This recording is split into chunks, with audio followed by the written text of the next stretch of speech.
அரசியல் ஆதாயத்துக்காக அப்பட்டமான பொய்களை மதுரை கூட்டத்தில் ஒன்றிய உள்துறை அமைச்சர் அமித்ஷா பேசியிருப்பதாக திமுக நாடாளுமன்ற உறுப்பினர் ராசா கண்டனம் தெரிவித்துள்ளார். 98% தேர்தல் வாக்குறுதிகளை திமுக அரசு நிறைவேற்றிவிட்டதாக விளக்கம் அளித்திருக்கும் ராசா, அமித்ஷா நேருக்கு நேர் விவாதிக்க தயாரா என்று கேள்வி எழுப்பியுள்ளார். சென்னையில் செய்தியாளர்களை சந்தித்த திமுக துணை பொதுச் செயலாளரும் நாடாளுமன்ற உறுப்பினருமான ராசா, மதுரையில் உள்துறை அமைச்சர் அமித்ஷா நேற்று அரசியல் ஆதாயத்திற்காக அப்பட்டமான பொய்களை பேசிவிட்டு சென்றிருப்பதாக கூறினார். அமைதி பூங்காவாக உள்ள தமிழ்நாட்டில் கலவரத்தை தூண்டி சட்டம் ஒழுங்கை சீர்குலைக்க அமித்ஷா முயற்சி செய்வதாகவும் ராசா குற்றம் சாட்டினார். ஒரு நாட்டினுடைய உள்துறை அமைச்சர் ஒரு மாநிலத்திற்கு வருகிற போது அவருடைய தகுதி, அவருக்கு இருக்கிற பொறுப்பு, கடமை உணர்ச்சி இவைகளை பற்றி கிஞ்சிற்றும் கவலைப்படாமல் அவதூறுகளை அள்ளி வீசுவதும், மாற்றுக் கட்சி அரசாங்கம் அந்த மாநிலத்தில் நடந்தால் ஆதாரமில்லாத குற்றச்சாட்டுகளை சொல்வதும், மதவாத பிளவை வேண்டுமென்றே உண்டாக்கி அமைதியாக இருக்கிற ஒரு மாநிலத்தில் சட்டம் ஒழுங்கு பிரச்சனையை, கலவரத்தை தூண்டி அதன் மூலம் அரசியல் ஆதாயம் கிடைக்குமா, அறுவடை செய்யலாமா என்கின்ற அருவருப்பான உணர்ச்சியும் அவருடைய பேச்சில் வெளிப்பட்டிருக்கிறது. திமுக அரசு 10% வாக்குறுதிகளை மட்டுமே நிறைவேற்றியது என்ற அமித்ஷாவின் பேச்சுக்கு கண்டனம் தெரிவித்த ராசா, 98.5% தேர்தல் வாக்குறுதிகளை திமுக அரசு நிறைவேற்றிவிட்டதாக விளக்கம் அளித்தார். பொது மேடையில் உள்துறை அமைச்சர் என்பதை மறந்து அமித்ஷா அவதூறுகளை அள்ளி வீசியிருப்பதாக கூறிய அவர், இந்த விவகாரத்தில் நேருக்கு நேர் விவாதிக்க அமித்ஷா தயாரா என்று வினவியுள்ளார். நாங்கள் 98.5% நிறைவேற்றிட்டோம். நாங்கள் கூப்பிட்றோம், வாங்க, எங்கே வச்சுக்கலாம், வாங்க. அரசு ஊழியர்களுக்கு ஓய்வூதிய திட்டம் மட்டும்தான் நிற்கிது. அதுக்கும் ஒரு குழு போட்டிருக்காரு முதலமைச்சர். அதில் நிதி பற்றாக்குறை இருக்குது, அதை எப்படி செய்யலான்ட்டு 2 பேர்த்துக்கும் காம்ப்ரமைஸாக ஒரு டீம் போட்டிருக்கோம். அதை நாங்கள் ஒத்துக்கிறோம்.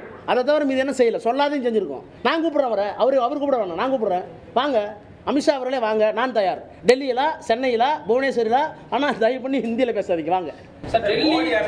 திட்டங்களை வந்து மடைமாற்றி மாநில அரசு பயன்படுத்திக்கிட்டு அதான் பொய்ன்னு சொல்ல அவர் ஒரு ஆதாரம் சொல்லணும்ல, ஏதாவது ஒரு ஆதாரம் சொல்லணும்ல. இந்த ஹெட்டில், இந்த தலைப்பின் கீழ் ஊரக வளர்ச்சி துறைக்காக நாங்கள் கொடுத்த 16,000 கோடியை 18,000 கோடியை அவங்க எடுத்துகிட்டு போய் வேறு திட்டத்துக்கு கொடுத்துட்டாங்க அப்படின்னு சொல்லணும்ல.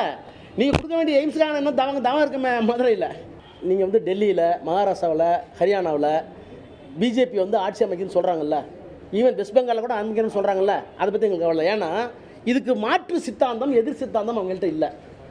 இந்துத்துவா மதவாத சக்திகளுக்கு மாற்று சித்தாந்தம் இல்லை. நாங்கள் தான் சொல்லிட்டோமே, எல்லோருக்கும் எல்லாங்கிறதான் எங்கள் தத்துவம், திராவிட தத்துவம், ஈக்குவல் ஆப்பர்ச்சுனிட்டி எங்களுக்கு தத்துவம், ஆண் பெண் பாலின சமத்துவம் எங்களுது, சமத்துவம் எங்களுது, சாதியற்ற சமூகம் எங்களுக்கு, அதை நோக்கி போயிட்டுருக்கோம். இந்த தத்துவம் உங்கள்கிட்ட இல்லை, அதனால் நீங்கள் உள்ள வர முடியாது.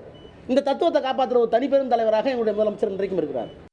திராவிட சித்தாந்தம் இருக்கும் வரை தமிழ்நாட்டில் மதவாத சக்திகள் ஒருபோதும் காலூன்ற முடியாது என்ற ராசா, அமித்ஷா போன்றோரை கண்டு திமுக ஒருபோதும் அஞ்சாது என்றும் திட்டவட்டமாக கூறினார்.